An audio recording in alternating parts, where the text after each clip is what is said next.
ବନ୍ଧୁଗଣ, ରାଜ୍ୟର ସମସ୍ତ ପ୍ରାଥମିକ ବିଦ୍ୟାଳୟମାନଙ୍କରେ ପ୍ରଥମ ଶ୍ରେଣୀରୁ ତୃତୀୟ ଶ୍ରେଣୀ ପର୍ଯ୍ୟନ୍ତ ଛାତ୍ରଛାତ୍ରୀମାନଙ୍କ ନିମନ୍ତେ ମୌଳିକ ସାକ୍ଷରତା ଓ ସଂଖ୍ୟା ଜ୍ଞାନର ଅଭିବୃଦ୍ଧି ନିମନ୍ତେ ରାଜ୍ୟ ସରକାର ନିପୁଣ ଓଡ଼ିଶା ମିଶନ କାର୍ଯ୍ୟକାରୀ କରିଛନ୍ତି।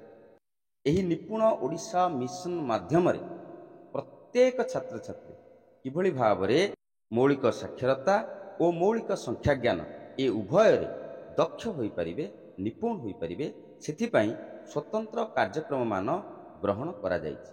ତେବେ FLN ଗ୍ରେଡ୍ର ଛାତ୍ରଛାତ୍ରୀମାନଙ୍କର ଶିକ୍ଷଣ ଅଭିବୃଦ୍ଧିକୁ ଲିପିବଦ୍ଧ କରିବା ପାଇଁ ତଥା ସେମାନଙ୍କର ଦୁର୍ବଳତାକୁ ଚିହ୍ନଟ କରି ପରବର୍ତ୍ତୀ କାର୍ଯ୍ୟକ୍ରମ ଗ୍ରହଣ କରିବା ପାଇଁ ଏକ ରେଜିଷ୍ଟର ପ୍ରସ୍ତୁତ କରାଯାଇଛି, ଯାହାକୁ କୁହାଯାଉଛି ଶିକ୍ଷଣ ସୋପାନ ରେଜିଷ୍ଟର। ଏହି ଶିକ୍ଷଣ ସୋପାନ ରେଜିଷ୍ଟର କିଭଳି ଭାବରେ ବିଦ୍ୟାଳୟ ସ୍ତରରେ ଫିଲ୍ଅପ୍ କରାଯିବ ତାକୁ ନେଇ ଅନେକ ଶିକ୍ଷକ ଶିକ୍ଷୟିତ୍ରୀ ବନ୍ଧୁ ଏକ ଭିଡ଼ିଓ ପ୍ରସ୍ତୁତ କରିବା ପାଇଁ ଅନୁରୋଧ କରିଥିଲେ। ଏହି ଭିଡ଼ିଓରେ ଆମେ ଶିକ୍ଷଣ ସୋପାନ ରେଜିଷ୍ଟର କ'ଣ, ଏ ରେଜିଷ୍ଟରର ଆବଶ୍ୟକତା କ'ଣ, ଏ ରେଜିଷ୍ଟରକୁ କିଭଳି ଭାବରେ ଫିଲ୍ଅପ୍ କରିବେ ସେ ସମ୍ବନ୍ଧରେ ବିସ୍ତୃତ ଭାବରେ ଆଲୋଚନା କରିବେ। ନମସ୍କାର, ଶିକ୍ଷକ ଶିକ୍ଷୟିତ୍ରୀମାନଙ୍କ ନିମନ୍ତେ ପୁଣି ଏକ ଗୁରୁତ୍ୱପୂର୍ଣ୍ଣ ଅପଡେଟ୍ ସହିତ ମୁଁ ଅଭୟ ଆପଣମାନଙ୍କୁ ସ୍ୱାଗତ କରୁଛି ଆପଣମାନଙ୍କର ପ୍ରିୟ ୟୁଟ୍ୟୁବ୍ ଚ୍ୟାନେଲ୍ ଅଭୟ ଏଡୱାର୍ଲ୍ଡ। ଯଦି ଏ ପର୍ଯ୍ୟନ୍ତ ଆପଣମାନେ ଆମ ଚ୍ୟାନେଲକୁ ସବସ୍କ୍ରାଇବ୍ କରିନାହାନ୍ତି, ଦୟାକରି ଚ୍ୟାନେଲକୁ ସବସ୍କ୍ରାଇବ୍ କରନ୍ତୁ, ପାଖରେ ଥିବା ଅଲ୍ ନୋଟିଫିକେସନ୍ ବେଲ୍ ଆଇକନ୍କୁ ପ୍ରେସ୍ କରନ୍ତୁ, ଯଦ୍ୱାରା ଆଗାମୀ ଦିନରେ ମୁଁ ଯେଉଁ ସବୁ ରିଲେଟେଡ୍ ଭିଡ଼ିଓ ଅପଲୋଡ଼ କରିବି ତାର ନୋଟିଫିକେସନ୍ ନିଶ୍ଚିତ ଆପଣମାନଙ୍କୁ ମିଳିଯିବ। ବନ୍ଧୁଗଣ, ପ୍ରଥମରୁ ତୃତୀୟ ଶ୍ରେଣୀରେ କରାଯାଉଥିବା ଶିକ୍ଷଣ କାର୍ଯ୍ୟ ଅନୁସାରେ ପିଲାମାନେ ହାସଲ କରିଥିବା ଦକ୍ଷତାକୁ ଜାଣିବା ପାଇଁ ଏବଂ ତଥ୍ୟକୁ ଗୋଟିଏ ସ୍ଥାନରେ ଲିପିବଦ୍ଧ କରି ରଖିବା ପାଇଁ ବିଦ୍ୟାଳୟ ଓ ଗଣଶିକ୍ଷା ବିଭାଗ ତରଫରୁ ପ୍ରତି ବିଦ୍ୟାଳୟ ପାଇଁ ଶିକ୍ଷଣ ସୋପାନ ରେଜିଷ୍ଟର ପ୍ରସ୍ତୁତ କରାଯାଇଛି। ସ୍କ୍ରିନ୍ରେ ଆପଣମାନେ ଚିତ୍ରଟି ଦେଖିପାରୁଥିବେ। ଶିକ୍ଷଣ ସୋପାନ ରେଜିଷ୍ଟରର ଫ୍ରଣ୍ଟ ପେଜଟି କିଭଳି ଭାବରେ ପ୍ରସ୍ତୁତ କରାଯାଇଛି। ମୁଁ ଆପଣମାନଙ୍କୁ କହି ରଖେ, ଏଇ ଯେଉଁ ଶିକ୍ଷଣ ସୋପାନ ରେଜିଷ୍ଟର ଅଛି, ଏହି ରେଜିଷ୍ଟର ପ୍ରତ୍ୟେକ ବିଦ୍ୟାଳୟକୁ ଯୋଗାଇ ଦିଆଯିବ। ଆପଣମାନେ କେବଳ ସେହି ରେଜିଷ୍ଟରଟିକୁ ଫିଲ୍ଅପ୍ କରିବେ। ଏହି ଶିକ୍ଷଣ ସୋପାନ ରେଜିଷ୍ଟରରେ ପ୍ରତ୍ୟେକ ମାସ ଶେଷ ସୁଦ୍ଧା ପିଲାମାନେ ଫାଉଣ୍ଡେସନାଲ ଲିଟରେସି ଆଣ୍ଡ ନ୍ୟୁମେରେସିର ଯେଉଁ ଦକ୍ଷତା ଗୁଡ଼ିକ ହାସଲ କରିବେ ସେଗୁଡ଼ିକ ଅଲରେଡି ରେଜିଷ୍ଟରରେ ଲେଖି ଦିଆଯାଇଛି ଯେ ଜୁନ୍ ମାସରେ କେଉଁ କେଉଁ ଶିକ୍ଷଣ ଦକ୍ଷତା ସେମାନଙ୍କ ପାଇଁ ରହିଛି, ଜୁଲାଇରେ କ'ଣ ରହିଛି, ଅଗଷ୍ଟରେ କ'ଣ ରହିଛି, ସେପ୍ଟେମ୍ବରରେ କ'ଣ ରହିଛି। ପ୍ରତ୍ୟେକ ମାସ ପାଇଁ ଗୋଟିଏ ନିର୍ଦ୍ଦିଷ୍ଟ ମାସରେ ଛାତ୍ରଛାତ୍ରୀ କେଉଁ ଶିକ୍ଷଣ ଦକ୍ଷତାଟି ହାସଲ କରିବେ ସେଇଟା ଅଲରେଡି ସେଥିରେ ପ୍ରିଣ୍ଟେଡ୍ ହେଇକି ରହିଛି। ଏଇ ଯେଉଁ ଶିକ୍ଷଣ ଦକ୍ଷତା ଗୁଡ଼ିକ ଏଥିରେ ଦିଆଯାଇଛି, ଏଇଟା ଯେଉଁ ଆମର ରହିଛି ଆକାଡେମିକ୍ କ୍ୟାଲେଣ୍ଡର ବା ବାର୍ଷିକ ଶୈକ୍ଷିକ ଯୋଜନା, ସେହି ଆଧାରରେ ପ୍ରସ୍ତୁତ କରାଯାଇଛି। ଶିକ୍ଷକ ଶିକ୍ଷୟିତ୍ରୀମାନଙ୍କର କାର୍ଯ୍ୟ କ'ଣ ନା, ଶିକ୍ଷକ ଶିକ୍ଷୟିତ୍ରୀମାନେ ପ୍ରତି ମାସର ଶେଷ ସପ୍ତାହରେ ସେହି ମାସ ପାଇଁ ଯେଉଁ ଶିକ୍ଷଣ ଦକ୍ଷତା ଆଧାରରେ ପିଲାମାନଙ୍କର କ'ଣ ପ୍ରଗତି ହେଲା ତାକୁ ଏଇ ରେଜିଷ୍ଟରରେ ଲେଖିବେ। ଏଇ ଯେଉଁ ରେଜିଷ୍ଟରଟି କରାଯାଇଛି ଏକୁ ଚାରି ଭାଗରେ ବିଭକ୍ତ କରାଯାଇଛି। ଆପଣମାନେ ଦେଖିପାରୁଥିବେ ସ୍କ୍ରିନ୍ରେ, ମୁଁ ଆପଣମାନଙ୍କୁ ଦେଖିକା ଯାଉଛି।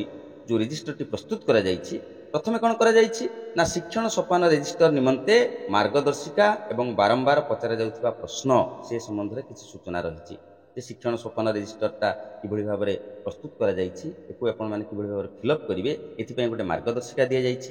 ତାପରେ କ'ଣ ରହିଛି ନା ମାସିକ ସଂକଳନ ଫର୍ଦ୍ଦ। ପ୍ରତ୍ୟେକ ମାସରେ ଯେଉଁ ଶିକ୍ଷଣ ଦକ୍ଷତା ଗୁଡ଼ିକ ବାମ ପଟେ ରହିଛି, ଡାହାଣ ପଟେ ଦେଖିବେ ଆପଣ ପିଲାମାନଙ୍କର ରୋଲ୍ ନମ୍ବର ସବୁ ରହିଛି। 1 roll number, 2 roll number, 3 roll number ଏଇଭଳି ଭାବରେ ରହିଛି। ତ କେଉଁ ରୋଲ୍ ନମ୍ବରର ପିଲାଟି କେଉଁ ଦକ୍ଷତାଟିକୁ ହାସଲ କରିପାରିଲା ନାହିଁ, ତା ପାଇଁ ଯେଉଁ ନିର୍ଦ୍ଦିଷ୍ଟ ସିମ୍ବଲ ସବୁ ରହିଛି, ମୁଁ ସିମ୍ବଲ ମଧ୍ୟ ପରବର୍ତ୍ତୀ ସମୟରେ ଆପଣମାନଙ୍କୁ ଦେଖେଇବି। ଏଠି ଟିକ୍ ଭୁଲ ମରାଯିବାର ନାହିଁ। ଏଠି ସବୁ ନିର୍ଦ୍ଦିଷ୍ଟ ସିମ୍ବଲ, ନିର୍ଦ୍ଦିଷ୍ଟ ଚିହ୍ନ ଦିଆଯିବ। ତ କେଉଁ ପିଲା ପାଇଁ କେଉଁ ଚିହ୍ନ ଦିଆଯିବ ତାହା ମଧ୍ୟ ରହିଛି, ମୁଁ ଆପଣମାନଙ୍କୁ ପରବର୍ତ୍ତୀ ସମୟରେ ଦେଖେଇବି, ସେ କଥା ମଧ୍ୟ ରହିଛି। ତାପରେ ଆପଣମାନେ ଦେଖିବେ ମାସିକ ସମୀକ୍ଷା ଏବଂ କାର୍ଯ୍ୟ ଯୋଜନା ଫର୍ଦ୍ଦ ରହିଛି ଯେ ମାସ ଶେଷରେ ଯେତେବେଳେ ଆମେ ଛାତ୍ରଛାତ୍ରୀମାନଙ୍କର ଶିକ୍ଷଣ ଉପଲବ୍ଧି ଗୁଡ଼ିକୁ ଏଥିରେ ମେନସନ୍ କଲେ, ତାପରେ ଆମର ଉପଲବ୍ଧିର ସ୍ତର କ'ଣ, କେତେ ସଂଖ୍ୟକ ଛାତ୍ରଛାତ୍ରୀ ଦକ୍ଷତା ଗୁଡ଼ିକ ହାସଲ କଲେ, କେତେ ଜଣ କରିପାରିଲେ ନାହିଁ, ପରବର୍ତ୍ତୀ ସମୟରେ ଆମେ ସେହି ଛାତ୍ରଛାତ୍ରୀମାନଙ୍କ ପାଇଁ କ'ଣ ସବୁ ଯୋଜନା ପ୍ରସ୍ତୁତ କରିବା ଏ ସମ୍ବନ୍ଧରେ ରହିଛି।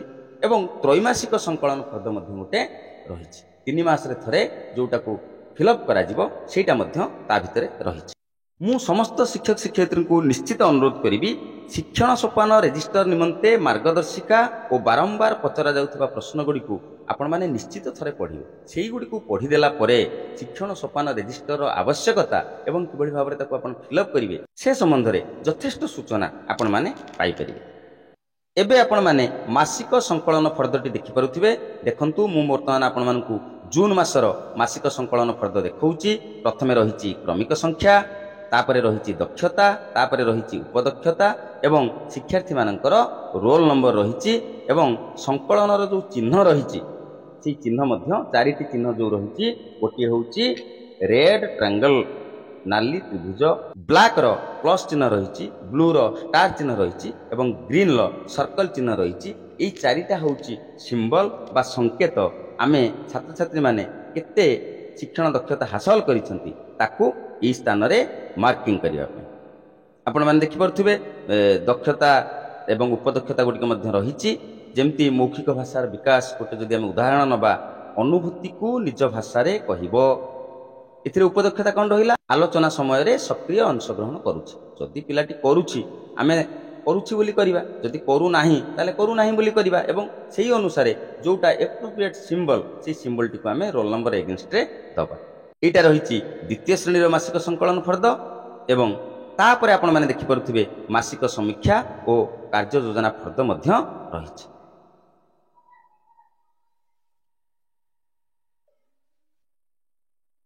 एटा को दुई भाग कर दिया जाइछि। गोटे भाग रही मान निर्धारण समीक्षा, मान निर्धारण संबंधित गुरुत्वपूर्ण दिगगुड़िक उपरे एठारे उल्लेख करा जिवो एवं राइट साइड रे रही आगामी कार्य योजना मान निर्धारण फलाफल को आधार करी पिलामानंकर शैक्षिक प्रगति निमंते शिक्षक प्रस्तुत करुथिबा योजना गुड़िक एठारे उल्लेख करिवे।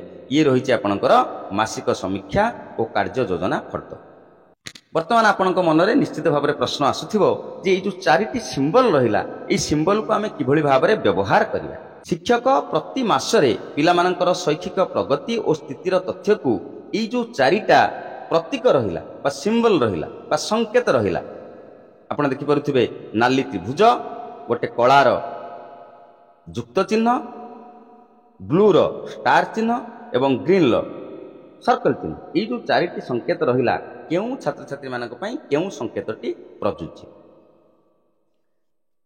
प्रथमे आमे देखिबा रेड ट्रायंगल नाली त्रिभुज काहाको आमे दबा कौनसी पिला जदि नियमित विद्यालय को आसुछि किंतु कौनसी कारण पई निर्धारित दक्षता हासिल करि पारि नाही सेही स्थान रे सेही पिला को आमे रेड ट्रायंगल बा नाली त्रिभुज चिन्ह रे चिन्हित करिबा। उदाहरण स्वरूप पिलाटी जदि शब्द पठन समय रे शब्द गुडी को पढ़िबारे असमर्थ हेउछि ओ शब्द रे थिबा अनेक अक्षर मध्ये चिन्हि पारु नाही सेही परिस्थिति रे शब्द पठन दक्षता रे सेही पिला को नाली त्रिभुज चिन्ह रे चिन्हित करिबा। पिलाटी जदि दीर्घ समय धरि अनुपस्थित रहिछि सेही परिस्थिति रे पिलाटी को ए चिन्ह देबे। बुझिगले जदि पिलाटी दीर्घ समय पर्यंत अनुपस्थित रहिछि ताहले आमे ताकू ए चिन्ह देबा। किंतु जदि पिलाटी नियमित भाव में विद्यालय को आसुछि किंतु कौनसी शिक्षण दक्षता हासिल करिपारु नाही कौनसी कारणवशत से भली क्षेत्र रे आमे नाली त्रिभुज चिन्हटी दबा। आमे आसीबा द्वितीय प्रतीक बा सेकंड सिंबल जो रहिछि ब्लैक प्लस चिन्ह। इतरे कोन रहिछि कौनसी पिला जदि शिक्षकक सहायता नेई श्रेणी भित्तिक दक्षता हासिल करिपारुछि सेही परिस्थिति रे आमे पिलाटी को प्लस चिन्ह रे चिन्हित करिबा। यार अर्थ होउछि पिलाटी शिक्षण कार्यर अधिकांश अंश निजे करि पारुछि किंतु कार्यटी को शेष करिया पई शिक्षकंकर सहायता लोडुछि।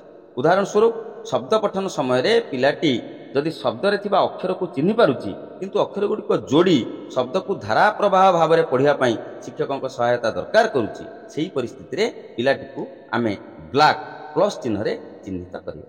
एबे आसीबा आमे तृतीय सिंबल जो रहिछि ब्लू रो स्टार मार्क। यही सिंबलटा कौ पिला प्रযোज्य कौन सी पिला जदि श्रेणी भित्तिक दक्षता गुड़ी को हासिल करिछि सेही परिस्थिति रे पिलाटी को आमे यही चिन्ह रे चिन्हित करिबा। उदाहरण स्वरूप शब्द पठन समय रे पिलाटी जदि शब्द रे थिबा अक्षर गुड़ी को चिन्हि पारुछि एवं अक्षर गुड़ी को जोड़ी शब्द गुड़ी को धारा प्रवाह भाव में पढ़ी पारुछि सेही परिस्थिति रे पिलाटी को आमे ब्लू स्टार मार्क दबा बा ब्लू स्टार चिन्ह रे चिन्हित करिबा। एवं लास्ट को जोटा रहिला ग्रीन सर्कल सबुज रंगर वृत्तटीए रही କୌଣସି ପିଲା ଯଦି ଶ୍ରେଣୀଭିତ୍ତିକ ଦକ୍ଷତାରେ ପାରଙ୍ଗମ ହାସଲ କରିଛି ଓ ନିଜ ସହପାଠୀକୁ ମଧ୍ୟ ସହାୟତା କରିପାରୁଛି, ସେହି ପିଲାକୁ ଆମେ ଗ୍ରୀନ୍ ସର୍କଲ୍ ବା ସବୁଜ ରଙ୍ଗର ବୃତ୍ତ ଚିହ୍ନରେ ଚିହ୍ନିତ କରିବା। ମୁଁ ଭାବୁଛି ଆପଣମାନେ ଏବେ ବୁଝିପାରିଥିବେ ଗ୍ରୀନ୍ ସର୍କଲ୍ ପିଲାଟି ଦକ୍ଷତାଟିକୁ ଉପଯୁକ୍ତ ଭାବରେ ହାସଲ କରିଛି ବା ଦକ୍ଷତାଟିରେ ପାରଙ୍ଗମତା ହାସଲ କରିସାରିଛି, ନିଜେ କରିପାରୁଛି, ଆବଶ୍ୟକତା ତଳେ ଅନ୍ୟ ପିଲାକୁ ମଧ୍ୟ ସାହାଯ୍ୟ କରିପାରୁଛି। ବ୍ଲୁ ଷ୍ଟାରର ଅର୍ଥ ପିଲାଟି ଯେଉଁ ଶିକ୍ଷଣ ଦକ୍ଷତା ରହିଛି ଶିକ୍ଷଣ ଦକ୍ଷତାଟିକୁ ହାସଲ କରିସାରିଛି। ଗ୍ରୀନ୍ର ଅର୍ଥ, ଗ୍ରୀନ୍ ସର୍କଲ୍ର ଅର୍ଥ ପାରଙ୍ଗମତା ହାସଲ କରିଛି, ଦକ୍ଷତା ତ ହାସଲ କରିଛି ତା ସହିତ ପାରଙ୍ଗମତା ମଧ୍ୟ ହାସଲ କରିସାରିଛି। ଆଉ ଷ୍ଟାର ଅର୍ଥ ସେ ଦକ୍ଷତାଟିକୁ ହାସଲ କରିଛି। ପ୍ଲସ୍ ଚିହ୍ନର ଅର୍ଥ ଯେ ଯଦିଓ ସେ ଶିକ୍ଷଣ ଦକ୍ଷତାଟିକୁ କିଛି ମାତ୍ରାରେ ହାସଲ କରିଛି କିନ୍ତୁ ଶିକ୍ଷକଙ୍କର ସହାୟତା ଟିକେ ସିଏ ଲୋଡୁଛି। ଏଭଳି କ୍ଷେତ୍ରରେ ଆମେ ବ୍ଲାକ୍ର ପ୍ଲସ୍ ମାର୍କଟିକୁ ଦେବା। ଏବଂ ଏଇ ଯେଉଁ ରହିଛି ରେଡ୍ ଟ୍ରାଙ୍ଗଲ, ଏହାର ଅର୍ଥ ପିଲାଟି ଯଦିଓ ନିୟମିତ ଭାବରେ ବିଦ୍ୟାଳୟକୁ ଆସୁଛି କିନ୍ତୁ ଶିକ୍ଷଣ ଦକ୍ଷତା ହାସଲ କରିପାରି ନାହିଁ। ଏଇ ଯେଉଁ ଭିଡ଼ିଓ ମୁଁ ଆପଣମାନଙ୍କ ପାଇଁ ପ୍ରସ୍ତୁତ କରୁଛି ଏଇଟା କେବଳ ଆପଣଙ୍କୁ ଗୋଟେ ଓଭରାଲ୍ ସୂଚନା ମିଳିଯିବ, ଓଭରାଲ୍ ଆଇଡ଼ିଆ ମିଳିଯିବ ଏ ସମ୍ବନ୍ଧରେ କିମ୍ବା ଯେକୌଣସି ସମ୍ବନ୍ଧରେ ଯେତେବେଳେ ବି ଯେଉଁ କଣ୍ଟେଣ୍ଟରେ ମୁଁ ଆପଣମାନଙ୍କ ପାଇଁ ଭିଡ଼ିଓ କରୁଛି। ତେଣୁ ନିଶ୍ଚିତ ଭାବରେ ଏଇଟା ଆପଣମାନଙ୍କ ପାଇଁ ହେଲ୍ପଫୁଲ୍ ହେଉଥିବ ଏଇ ଆଶା ଏବଂ ବିଶ୍ୱାସ ମୋର ରହିଛି। ଭିଡ଼ିଓଟି ଭଲ ଲାଗିଥିଲେ ହୃଦୟରୁ ଗୋଟେ ଲାଇକ୍ କରିବେ ଏବଂ ଏ ଭିଡ଼ିଓକୁ ବହୁ ମାତ୍ରାରେ ଅନ୍ୟ ଶିକ୍ଷକ ଶିକ୍ଷୟିତ୍ରୀ ବନ୍ଧୁମାନଙ୍କ ସହିତ ନିଶ୍ଚୟ ସେୟାର କରିବେ, ଯଦ୍ୱାରା ସେମାନେ ମଧ୍ୟ ଶିକ୍ଷଣ ସୋପାନ ରେଜିଷ୍ଟର କ'ଣ, ଏହାର ବ୍ୟବହାର କିଭଳି ଭାବରେ କରାଯାଇପାରିବ, ଏଇ ଯେଉଁ ଚିହ୍ନ ଚାରିଟି ରହିଛି ଏ ଚିହ୍ନକୁ କିଭଳି ଭାବରେ ବ୍ୟବହାର କରିବେ ଏ ସମ୍ବନ୍ଧରେ ସମ୍ପୂର୍ଣ୍ଣ ସୂଚନା ପାଇପାରିବେ। ବର୍ତ୍ତମାନ ପାଇଁ ଏଇଠି ରହିବା। ଧନ୍ୟବାଦ, ନମସ୍କାର।